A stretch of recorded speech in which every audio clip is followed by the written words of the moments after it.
covered in much more detail in the book After Phrenology, and in a number of different articles.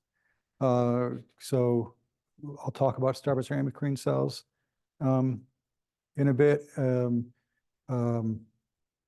Neural processing constraints. These are all sort of central concepts to the sort of thing I'll be talking about. And also the neural taxonomy and how we should kind of deal with that. Okay, so I'm going to just dive right into this and just assert some basic brain facts, which are mildly controversial, although there's plenty of data to support them. And then talk about componential mechanistic explanation, which is taken to be the gold standard in the philosophy of neuroscience. But then I will go through briefly a case study of an interesting cell in mammalian retina called a starburst amacrine cell, which doesn't quite work the way that is envisioned in mechanistic explanation. And then offer a different kind of explanation that I call enabling constraints that might not replace componential mechanistic explanation, but it should certainly be taken to complement it.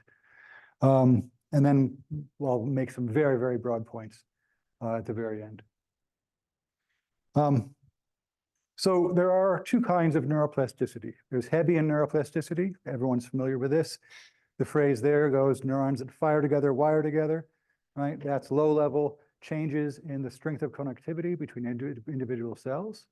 But there's also, I want to claim, another kind of neuroplasticity that I've been calling neural reuse.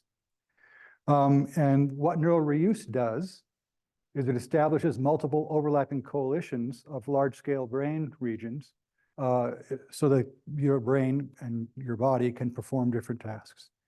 And these are both important but different kinds of changes in your brain over personal time.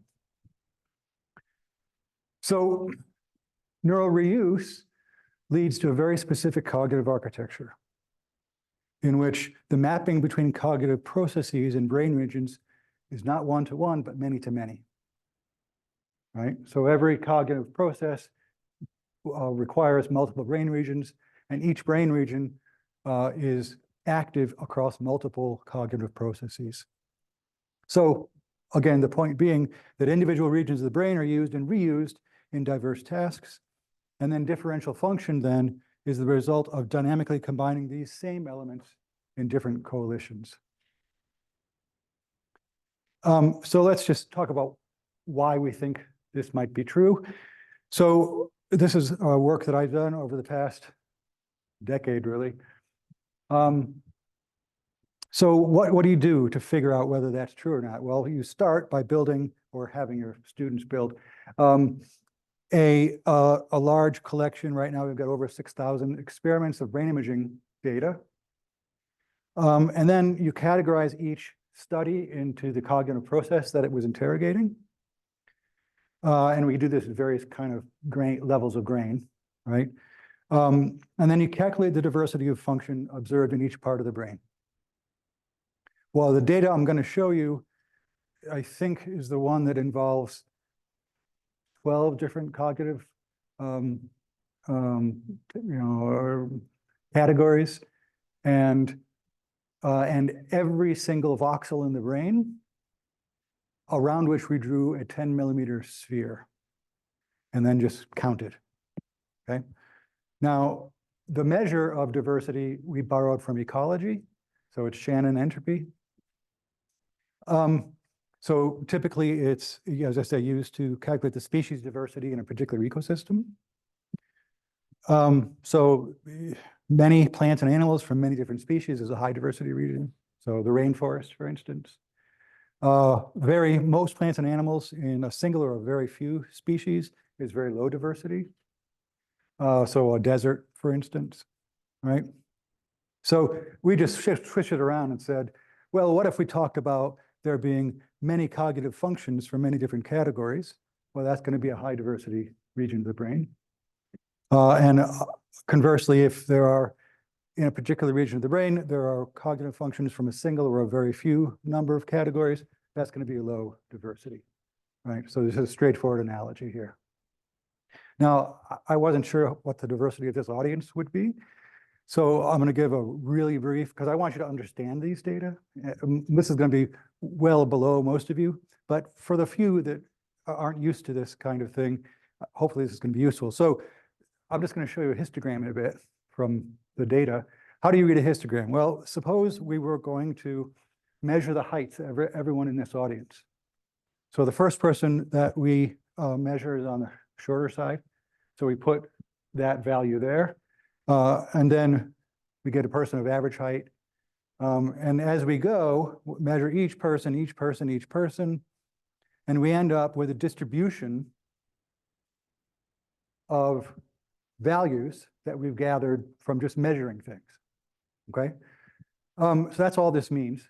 And I want to just to be clear about that, because there are the distribution itself can tell you interesting things.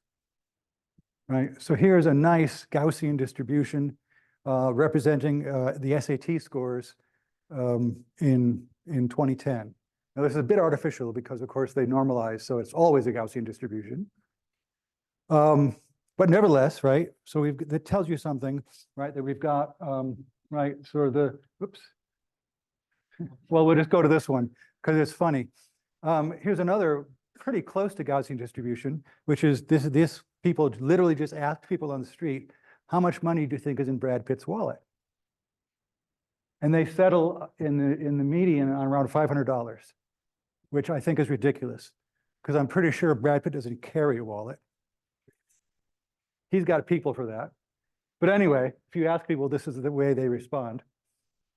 This is the distribution of US household income, massively skewed, right, towards the lower end. Far more people making not very much money in the scheme of things. And don't be fooled, by the way, by these two. They just changed the bin size. And the reason they changed the bin size here, and I calculated this, is because if you actually represented household income with the same binning, that graph would go outside of the room. That's how skewed this graph is. Here's a different histogram. This is from a recent test I gave. And I have pretty good students, right? So it's skewed in the opposite direction. I mean, there's always that guy. But you get the point, right? So the skew in the data or the evenness of the data can tell you things about the underlying distribution in the population. Okay, so a brain with multi-specialized regions are going to look more like the income distribution in the US, right? Because you'll have a bunch of stuff down here closer to zero. A brain with mostly multifunctional regions, and we'll talk about what multifunctional means in this context, will look more like this. Okay? The horizontal axis is number of functions they're involved in? Well, in this case, it's score on the test. But yes, it's the horizontal axis on the next one I'll show you is going to be the diversity measure from Shannon entropy. And anyway, here are the data. And this surprised even us. We expected there to be high diversity, but this is so far skewed, right, towards the high end that we were surprised. We tried to make this go away. So we did different ways of calculating, different kinds of categories, different ways of doing the voxel by voxel metric. This is qualitatively the same thing we get every time, right? Just to make things more specific, that 0.88 is on the high end of the scale. And not a lot in the brain looks like that, but that's left anterior insula. So across the 11 categories, these are the 11 categories we used for this particular study. It's active in basically everything except vision, right? This here, auditory, this is auditory, left auditory cortex. It's pretty much dedicated to audition, which is interesting, right? Turns out auditory cortex is among the most specialized. People expected that it would be visual cortex is the most specialized. It's not even close. But auditory cortex is quite specialized. And as you can see, right now, it's just audition. But almost nothing in the brain is like that. See where it falls on the histogram? Very few regions of the brain have that low a diversity metric. And then this here is left thalamus, and that's about the median for this distribution. And you can see it's active across, any number of, not everything, right? So for instance, it's not at all involved in language, but it's involved in a bunch of other stuff. So what does this tell us? Well, one of the things it tells us, this, by the way, are the results from an experiment with far more categories. So we could kind of more finely chop things up, but you get, again, the same kind of picture. And by the way, I didn't say, the way you read these spider plots is the further out towards the numbers here, the more likely it is to be active under those circumstances. Anyway, these are the 6 divisions of insula. And you can see that each division is, pretty regionalized, right? You can see that each of them have quite a different functional profile. So one thing to take away from here, so they're different from one another, right? It's not all one big mush in there. But we had for a very long time equated functional differentiation with functional specialization. And I think what these data show is that was an incorrect inference to make. Each part of the brain, even neighboring parts of the brain, are quite different from one another, but they're not specialized in any straightforward way, right? Okay, so that's the neural diversity bit. What about the claim that differential function is a result of combining and recombining different parts in different coalitions? Well, for that, you do a different kind of analysis. You look for statistical dependence in the activity of different brain regions. So for instance, does activity in region A make activity in region B more or less likely? So basically, it's a big chi-squared analysis for those who care about these sorts of things. If we do find that dependence, we say these regions are functionally connected. And the results of those analyses can be represented as a graph. So mathematically, a graph is just a set of nodes joined by edges where the nodes represent things and the edges represent things. So simple examples are an airline route map, right? So here the nodes are airports or cities, and the edges are flights, available flights between them. And in fact, by the way, this data structure is the thing that lies behind your ability to make reservations online. A social network. So by the way, this is obviously this is Atlanta, a major hub in the US. Here's a social network. Here the nodes represent people or accounts, and the edges represent friendship or whatever between them, right? Following. And here is the similar thing for the brain. This is an anatomical connectivity map where the red bits, the nodes, are individual brain regions, and the blue edges represent physical connectivity. And there's more information in this graph. So the thickness represents the degree of connectivity and things like that, but we're not going to concern ourselves with that right now. Here's the set of nodes that I'm going to project my studies on. So let me just orient you to this. So these spheres each lie at the anatomical center of a region in the Harvard-Oxford Neural Atlas. And we're looking at the brain from the top, and the front of the brain is at the top, up front, and the back of the brain is here, right? So that's like anterior, the frontal poles, and the right, and so on. So you can sort of see that this is existing in a 3D brain space, but it's obviously quite abstract. Anyway, I just want to show you one version of the results that we came to. So I'm highlighting here left precentral gyrus. And that's because I've done work on that in other contexts about its role in mathematics and finger awareness and a bunch of other stuff. But anyway, left precentral gyrus is also involved in semantics tasks. And this is the fan connections, right? Statistical dependencies that it exhibits when it's involved in a semantics task. That same region of the brain is also involved in emotional tasks. But as you can tell immediately, it's got different set of statistical dependencies than it does when it's involved in emotion. It's also involved in attention tasks. But again, once again, a quite different set of partnerships. I don't think I have this slide in here, but if people are interested, I can show you.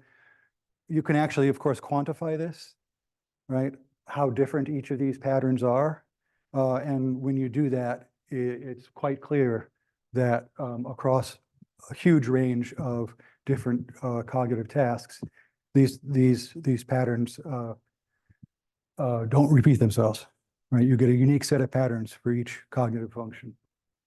And I'll just go back through that one more time because it's fun, right? So that's that region and its partners under semantics, that region and its partners during emotional tasks, and that region and its partners during attention tasks, right? And they got Functional from fMRI, or this is all fMRI data.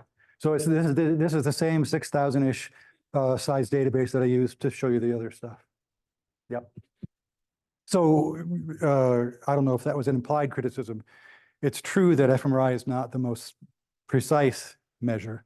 Nevertheless, these patterns are quite reliable, yeah. Okay, so what I want to claim is this is an example of large-scale neuromodulation, right? This is neural reuse. And the nice thing is, at least from my standpoint, is that there's compelling evidence for reuse at multiple spatial scales.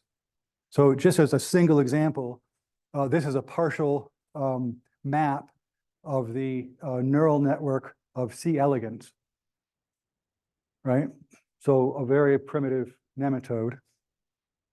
And the color coding is each individual neurons. And so ASH is what I'll focus on here. That's that red one, whoops. That's that red one here. You can see ASH is involved in multiple different functions. So it partners with ADL and AWB when it's doing some feeding. And it's kind of on its own when it essentially gets full and that behavior stops.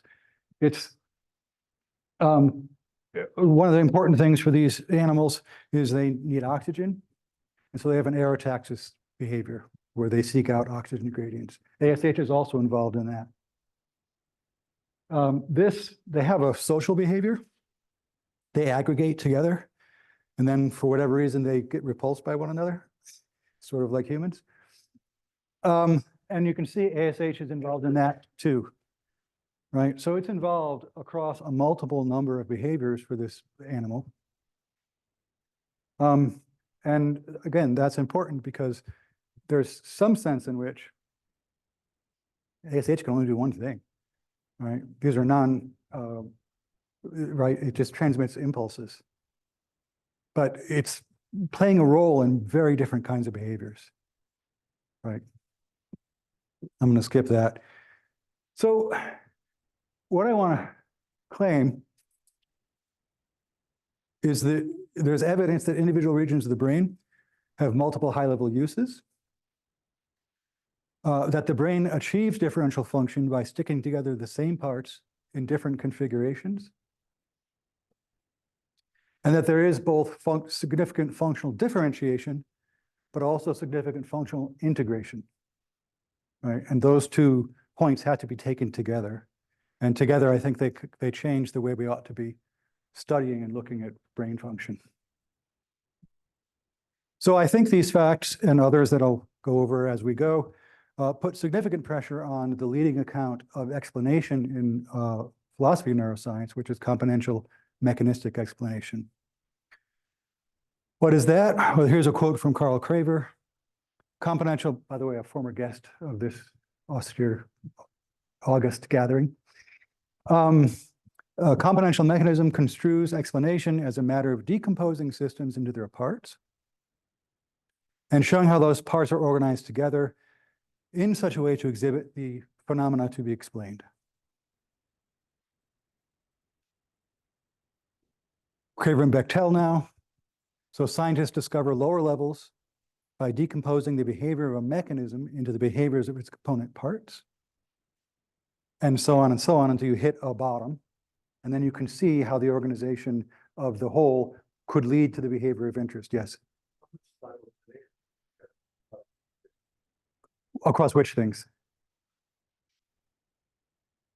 I don't know the answer to that question because I used fMRI data, right? And so those are temporally not very precise.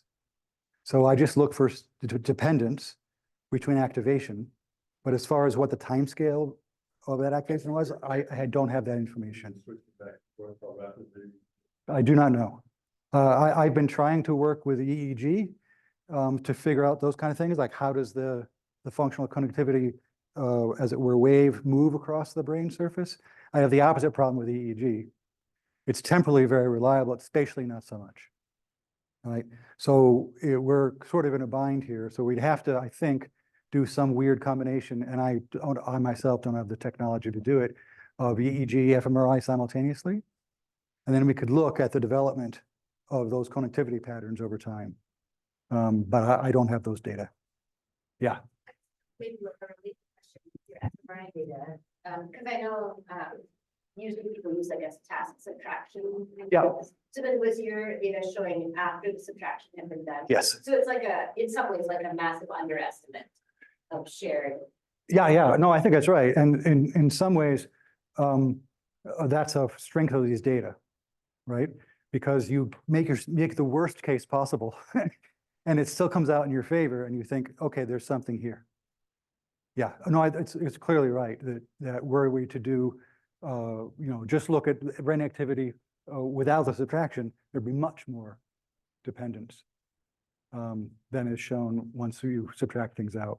But the strategy was, okay, the folks who favor localization use these, cognitive psychology task separations, and then use that to claim that, this is the region that does X. And I just said, okay, that does look like it when I look at your experiment, but what if I look at 6,000 experiments?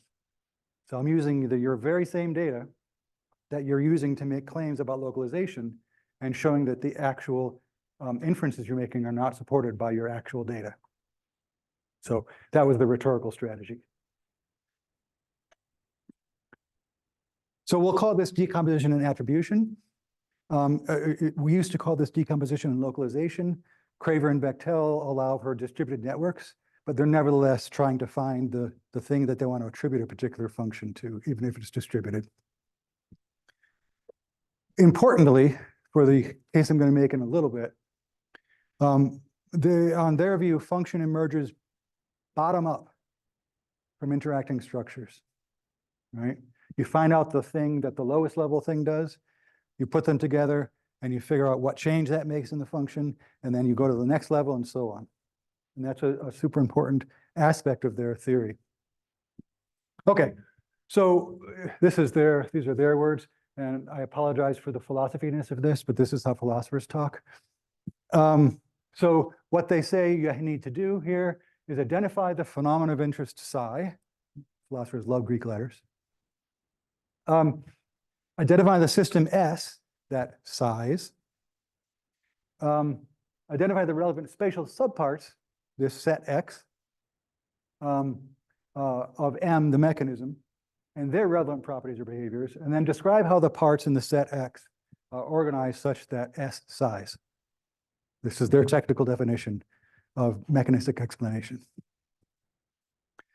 So in Craver's most worked out example, the phenomena psi is the action potential. The system S, that size, is the neuron.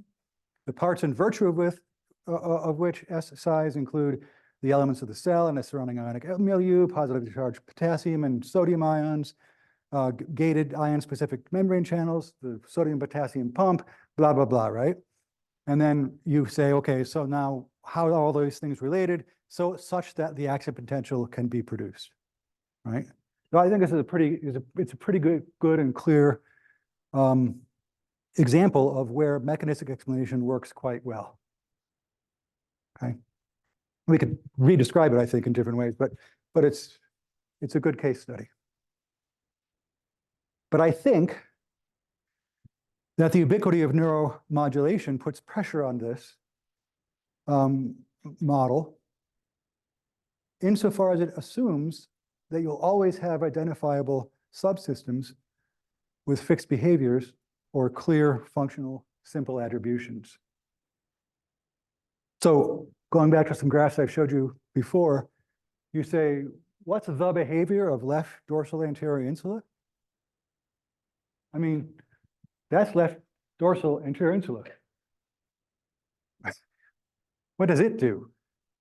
Well, it looks like it does a whole bunch of things. So coming up with a simple attribution for that is going to prove quite challenging. In a simpler scale, what's the behavior of the neuron ASH? It's active across a number of different behaviors. Right. So what are we going to say about the behavior? Like, what's its componential function? I think it's very challenging to say. Easier with a sodium and potassium pump, right? So that was a well-chosen example for his project, but it's not clear how it generalizes. Now, of course, you can save the mechanistic picture by weakening the requirements by saying, oh, well, you just have to figure out what the component function is under a certain circumstance or in a particular context or at a particular time. Yeah, that would save the model. But I think it's probably time to reconsider the issue in a bit more detail or a bit more systematically. So back to this graph.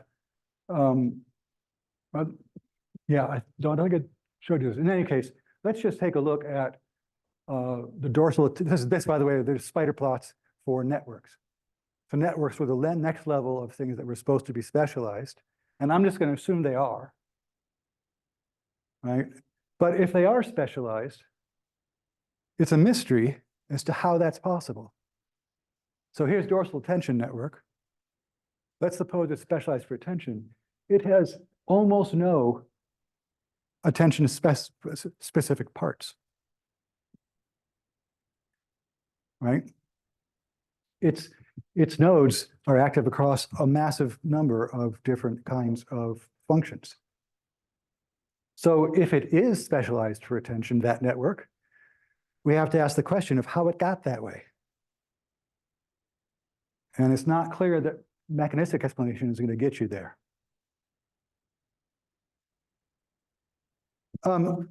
There's other problems that are a bit more subtle, but I think important. So fairly recent, 10 years ago now, paper by He, and she finds that stimulus-driven and intrinsic activity negatively interact in the sense that if you have high levels of intrinsic activity at a given time, an incoming stimulus will make less of a difference. So there's an important nonlinearity in the way the brain responds to stimuli, because, as we all know, right, the brain has important intrinsic dynamics. And why is that a problem? Well, now it's really difficult to identify, quote unquote, the impact of a given stimulus. And trial averaging won't recover it for you because of nonlinearity. Right? In fact, it'll mask that nonlinearity. You just get rid of it when you do trial averaging. So these two things together, I think, suggest that our search for the function of a given part of the brain is quite worryingly hindered. What a part does depends on the context within which it's responding. And so this leads to a context dependence of accurate functional attributions, which was quite different from what the mechanists expected or wanted. Here's a simple example. This from Buckner. And so he's doing single cell recordings of hippocampal place cells, the famous cells that are supposed to be firing when you're at a location in the environment. But he finds that the same cell will fire just before you enter that location, while you're at the location, and just after you leave the location. So the meaning, and this, by the way, is theta band oscillation of the entire hippocampal structure, right? And so the meaning of the firing of the cell depends on its place in the overall theta band oscillation of that structure, right? So the higher level context, overall fluctuation, is determining the meaning of the lower level activity of a single cell, right? Whether, oh, you're almost there, here you are, oh, you've just left. So you can't necessarily interpret what cell firing means unless you have an appreciation of what the overall neural context looks like. And by the way, hippocampal place cells, they're bizarre. They're also active in odor detection and all kinds of other stuff, right? So even this is relative specialization. We got to take context into account, but they're active across multiple kinds of at least sensory activities. This is just saying what I've said already. I think all this puts notion on the very all this puts pressure on the very notion of components, right? If the output or behavior of a part of the mechanism differs based on the background conditions, it's not clear anymore what the claim to have identified a component offers us.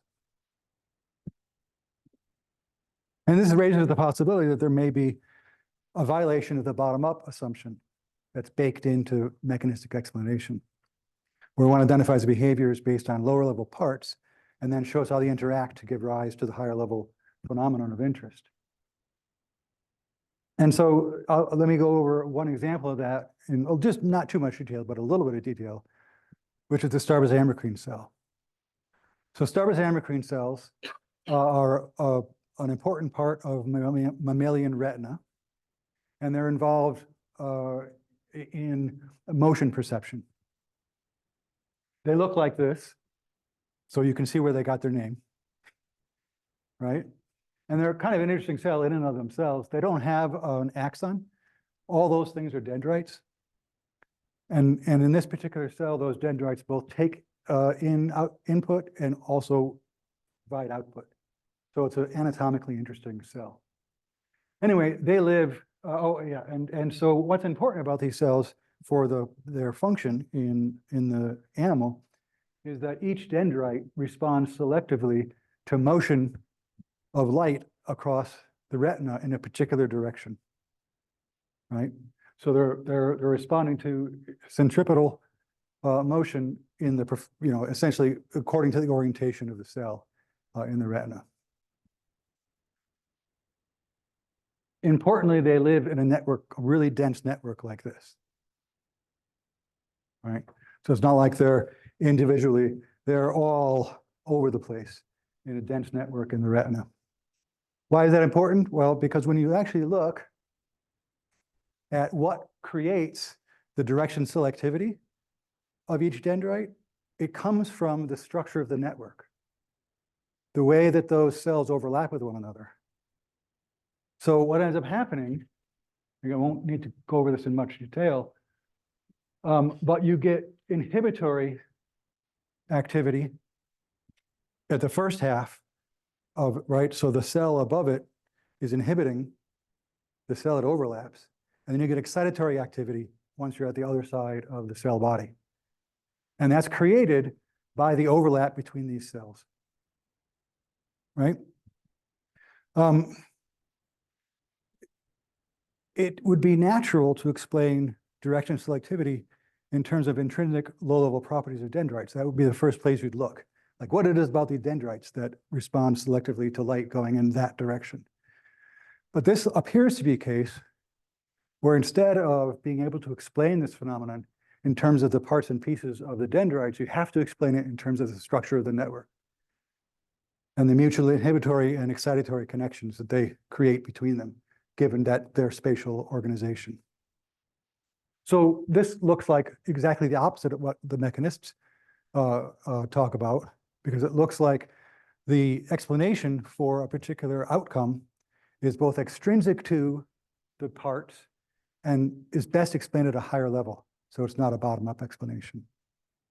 And again, I'll show you those sites before. I've gone over this case study in a great deal of detail in a different paper. Just to kind of round this out, what time do I have? There's also what are so-called direction selective ganglion cells. But it turns out that these DSGCs inherit their direction selectivity from the sac dendrites. Right? If you take them from in vivo to in vitro, they lose the direction selectivity, as do, by the way, the Starburst amacrine cells. If you put them in culture, they'll respond to light going any direction all over the place. In this particular case, these direction selective ganglion cells get suppressed by the SACs such that they only respond to motion in a particular direction. So again, extrinsic, maybe not a higher level, right? Because they're both cells, cohabitating a bit of the retina, but definitely not an intrinsic bit of the DSGCs that's responsible for their selectivity, right? So here again, if you remove the SACs, they remove the selectivity. So there are no intrinsic mechanisms for selectivity inside the direction selective ganglion cells. Instead, they inherit their selectivity from the action of the SACs. So I think that these kinds of examples warrant an important amendment to mechanistic explanation. Right? The parts of the mechanisms in virtue of which systems exhibit behaviors are not always special parts of or low-level components of that system. Instead, sometimes they operate via the imposition of functional constraints from whatever spatial level. Sometimes it's the same, sometimes higher. Okay, so here's why I want to introduce a concept that I call enabling constraints as at least a supplement to mechanistic style explanation. So just to remind you, right, we know this picture already, right? We've got lots of different uses for that neuron ASH. Now, on one level of explanation, ASH has the same capacities in all its networks, right? It's just passing on electrical activity. And while capacities are necessary conditions for function, but they are not yet behaviors or functions, right? It's just a necessary condition. Again, the direction selective ganglion cells continue to exhibit their capacity to fire in response to light, but in the absence of SACs constraining them, they're not functional. They'll just respond to the presence of any kind of light, which is not a useful thing for an organism trying to behave in a specific way. So the basic idea here is that constraints in the brain limit capacities so as to enable function. That's sort of the slogan version of the enabling constraints idea. I formalized this a little bit in a paper I wrote with my former postdoc, Vicente Raja. So here's that formalization. So assume the biological system S. I'm using the mechanistic terms just to keep the dialogue consistent. Assume a biological system S such that input to or activity in S can result in one of some set of outcomes, set O. What is a constraint in this view? Well, it's a relationship between a biological system S and entities or processes set X such that the set X changes the probability distribution over the members of set O. Right? And in the extreme case, it changes the probability, so there's only one possible outcome. Right? So probability 1 for one of the possibilities. In a less extreme case, it might just nudge the probability of an outcome, to make it more probable than it would have been. And I'm not assuming that in an unconstrained system, there's an even distribution of possibilities of possible outcomes, right? There's always going to be skewed one way or the other. But the idea of a constraint is that changes that distribution in ways that bias the outcome. So outcomes in the set come in at least 4 categories: undetectable, useless, counterproductive, and productive. Alternately, you can talk about the constraints rendering the system S inert, non-functional, dysfunctional, and functional. So what do I have in mind here?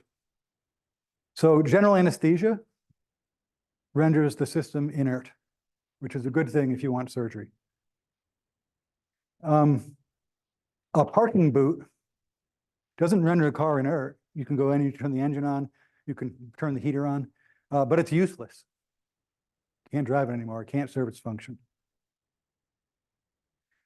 You've probably heard about the rewired frogs, right? Where they took frogs and switched the optic tectum such that the eyes were now detecting things from the opposite side of the visual field. Now that's a functional outcome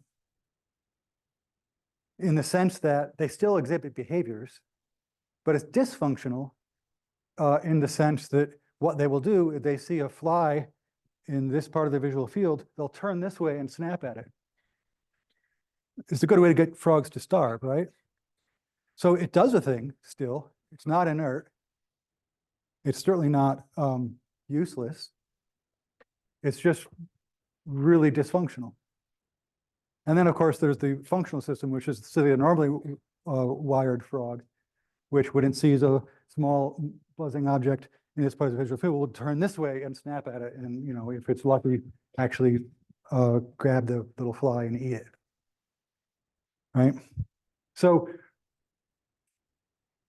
again, these are maybe it's too much detail, but so these are negative outcomes and these are positive outcomes in the sense that they result in behaviors, right? But only one of them is fully functional. Whoops. So that brings me to the sort of final definition of an enabling constraint, which is it's a positive constraint between S and the set X that results in a structurally functional outcome for the system. Right? So it's a way of limiting the capacities of various components, changing the probability distribution of the possible outcomes in a system such that the outcomes remained, strictly speaking, functional. And again, I want to suggest that this kind of explanation is an important supplement to mechanistic, if not a replacement for it. So here are some advantages to mechanistic, constraints as explanations. So they can be synchronic, right? Mechanistic explanations are typically diachronic. They can also be potentially symmetric. That is, there can be mutual constraints. In a causal explanation like mechanistic, there's no symmetry there. It's a one-way style of explanation.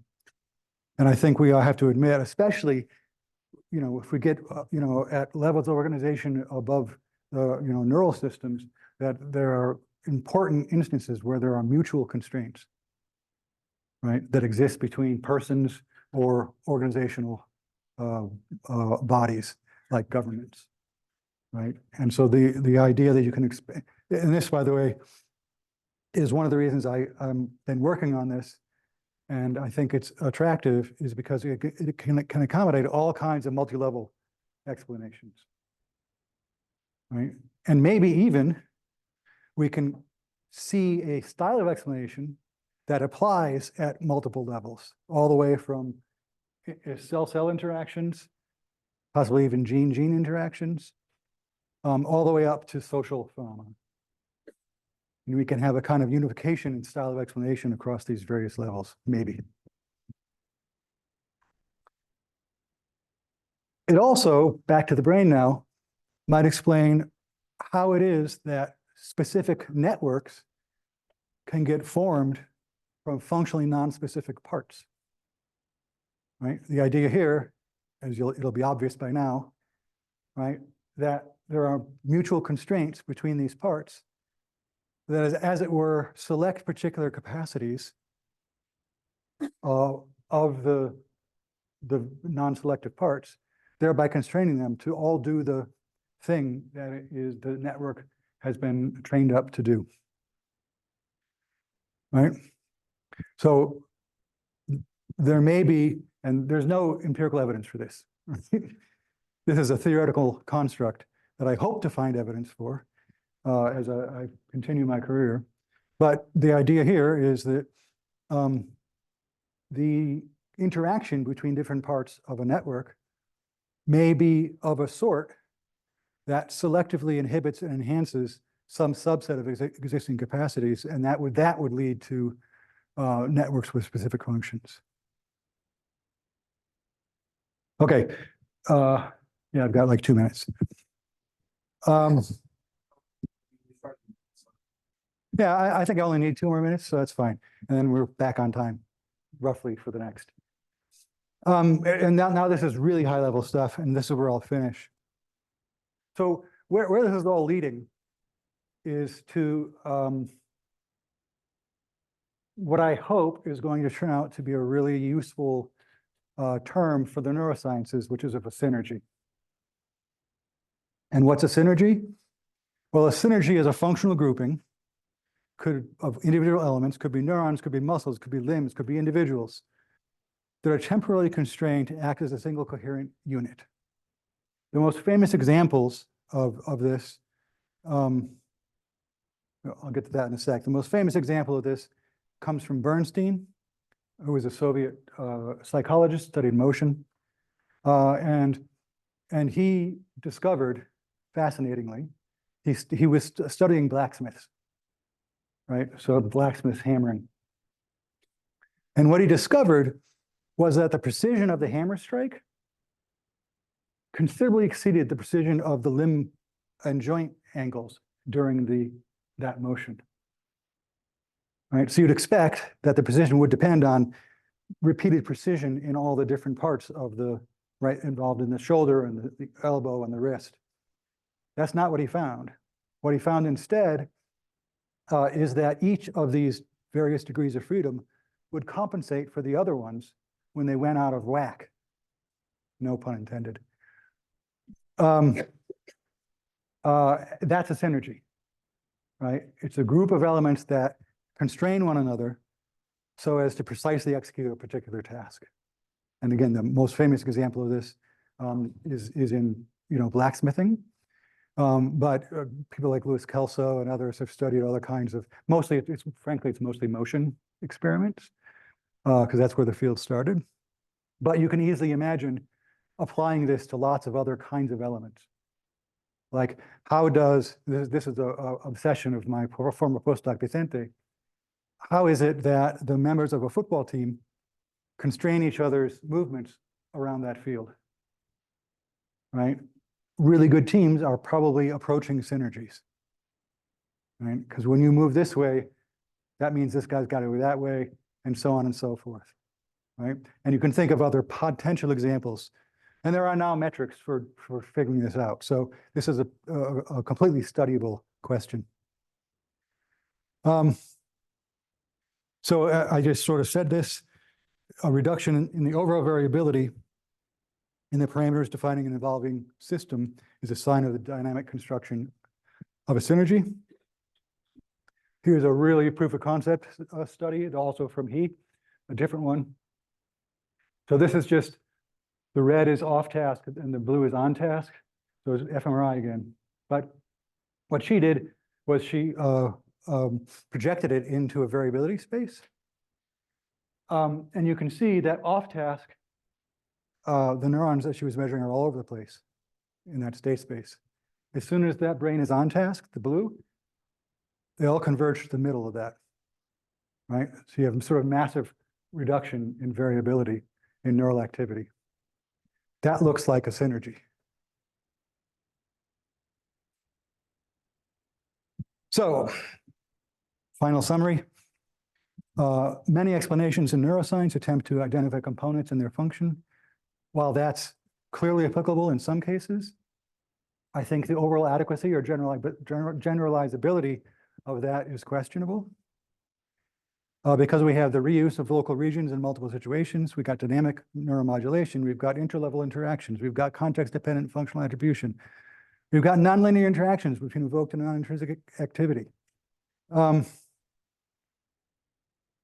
more generally, emerging approaches to the study of brain activity are, I think, very consistent with complex and dynamic systems style explanation, and constraints fit very well into that framework, where it's less about functional mapping than it is about understanding the parameters and constraints that govern the behavior of a system. So one thing we might start looking at in a much more careful and systematic way, and this comes to your question, right, is how can we map the evolving trajectory of the brain in a high-dimensional functional space, rather than trying to figure out some kind of brain mapping. And I think a better understanding of the notion of constraint promises a better understanding of an emerging style of explanation, so descriptive, but also offers scientists a better tool for understanding complex dynamic systems, and that's the prescriptive bit. And then I'm going to end there, because now this gets into RDoC and things that maybe, yeah, and the taxonomy. I'm going to skip all this. Anyway, as promised, if you want more details on this stuff, my book is one place. The really well worked out, I think, case study of Starbucks endocrine cells is here. It's open source, so you can get that pretty easily. This is a paper that discusses in great detail the nonlinearities invoked in intrinsic response and how to deal with it. That's the sort of main paper on constraints and their formalization. And then this is the stuff I didn't go over because time. So thank you.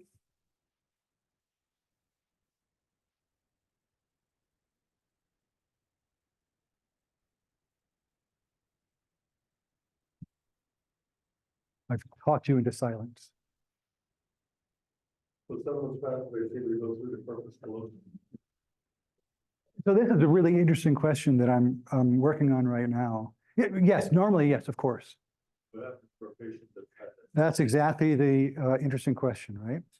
So I'm working on a paper on split brain patients with Elizabeth Schechter, if you know her excellent book on this phenomenon.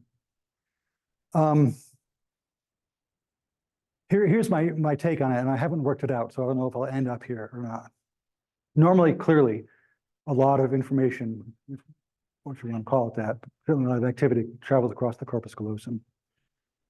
What's striking about split brain patients is that, not 100% true, but in most situations, they're perfectly normal. So clearly that's a way that the brain works in a neurotypical individual, but it's not necessary. And to the typical functioning, again, there are some exceptions, but normally, in order to suss out the effect of the corpus callosum being severed, you've got to put these patients into very restricted circumstances, right? So, you know, the head can't move, you're presenting stimuli only to one half of the visual field, et cetera. In the real world, we move around, we move our eyes, right? We move our heads. So the information about the world is getting everywhere anyway. So the corpus callosum no doubt improves efficiency, but it's not a necessary part of efficient behavior. Again, there are really interesting exceptions to this. So there's a great story, and I love this, about a woman who has had this surgery for epilepsy, and she's trying to read. She's holding the book in one hand, and the other hand keeps trying to flip the pages, right? And she's not done reading, right? So here's what that person did, is she sat on her hand. Now think for a minute about this. Sure. Well, yeah, essentially right. But think that means there's still cooperation, because there's no reason that hand couldn't just come out from under her leg and do the thing it was doing before, right? That was a non-standard communication between the two halves of the brain saying, no, please stop this. And that, in this case, this part of the brain says, oh, yeah, sorry, and stop doing it. Right? And so we have all these different kinds of environmentally mediated pathways for information sharing. In the simplest case, being able to just look around. But in that case, I think is really fascinating, right? You're also maybe heard of cross-cueing, right? So in these experiments, they'll put a, impetus into, excuse me, a stimulus into one half of the visual field and a different stimulus into the other half of the visual field, and ask the patient what they saw. And spontaneously, these patients will start to write on the other hand. Because one half of the brain is not it's not controlled by the left hemisphere, which is the language center for most individuals, right? So they can't verbalize it. But they will attempt to cross-cue and tell the other half of their brain what it is they saw. And so these spontaneous kinds of ways of compensating for the lack of communication between, I just found that fascinating, right? And an important illustration of our environmental embeddedness in general. And we can take advantage of that. We don't have to rely just on our neural tissue to make things happen in a coherent way. Yeah.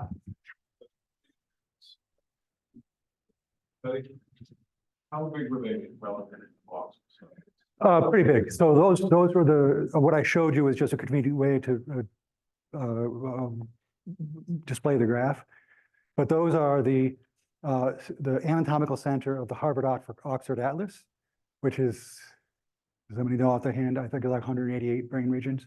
So they're pretty big. So that little connectivity analysis, the diversity analysis was done every voxel in the brain. And we drew, I think the result, in fact, I know the results I showed you were a 10 millimeter sphere, but we've done it with 6 and it just comes out the same every time. Yeah. You mentioned about working together. We have an analysis scan. Yeah. Can you expand on what we have specific use cases? Well, I haven't been able to do it. But the idea would be to try to create a scenario where you could simultaneously localize activity, but also get really good information about evolving activity, right? Because EEG has the good temporal resolution, fMRI has the good spatial.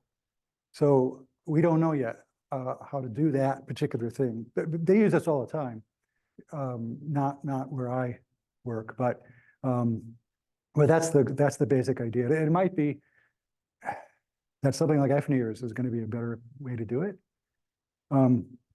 Work on that got stopped by COVID, and I haven't returned to it because EEG is a slightly invasive technology, right? So all work because you have to scrape the scalp a little bit to get the electrodes working properly. So they didn't let us do any of that, and we haven't. And the person who was the postdoc who was the head of that got uppity and got a tenure track job, which he clearly shouldn't have done.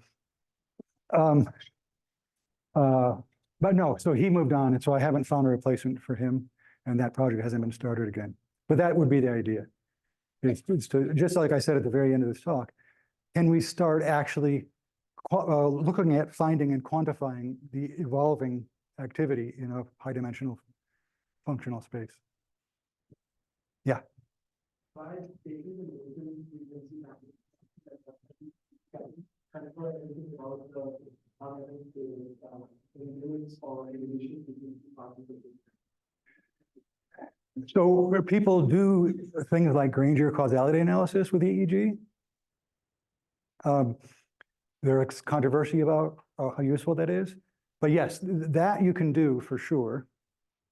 Two troubles is so you got this really great temporal signal, but localizing it isn't great. And so what you end up doing is looking for synchrony in the overall oscillation that EEG is picking up and calling those functional connections. And that is quite a different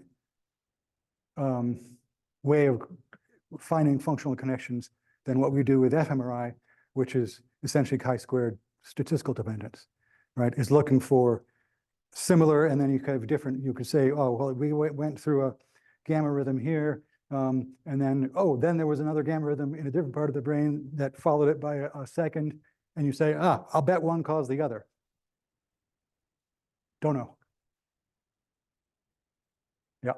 So you mentioned that like when you had connected maps between regions that it was subtractive, like to make sure that there's some sort of baseline that you're Yes. from. When you were doing entropy studies, was this also the case, or did you just take sort of Nope. passive values? Nope. Okay, because there's like a tendency for like information propagating units to want to increase entropy tenfold higher and higher levels of entropy naturally, unless they don't communicate slowly. So Yeah, that could be in live data. The data that I was using was very much post-processed. So it was, right, so these are population averages in a subtraction paradigm.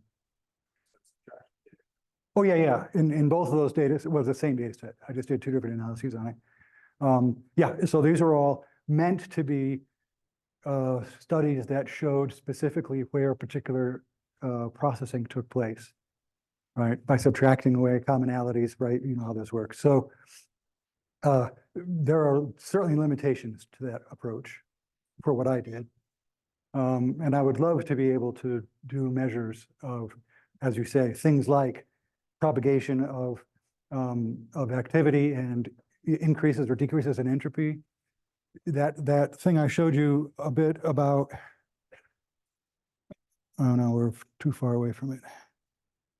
Anyway, that study by He, where she did off-task and on-task, and the on-task activity was all centered in the middle of that grid. That does not appear to be increased entropy, right? So I suspect that we would have to really find out when and under what conditions entropy tends to increase. And I know in thermodynamic systems, that's the eventual absolute necessity, but in complex organized systems, self-maintaining systems like us, there are conditions under which we can actually decrease entropy, at least for specific periods of time. One more question? Yeah. I know you said the insula was the highest diversity. I guess That particular voxel of insula had not the highest, but it had amongst the highest. Yeah.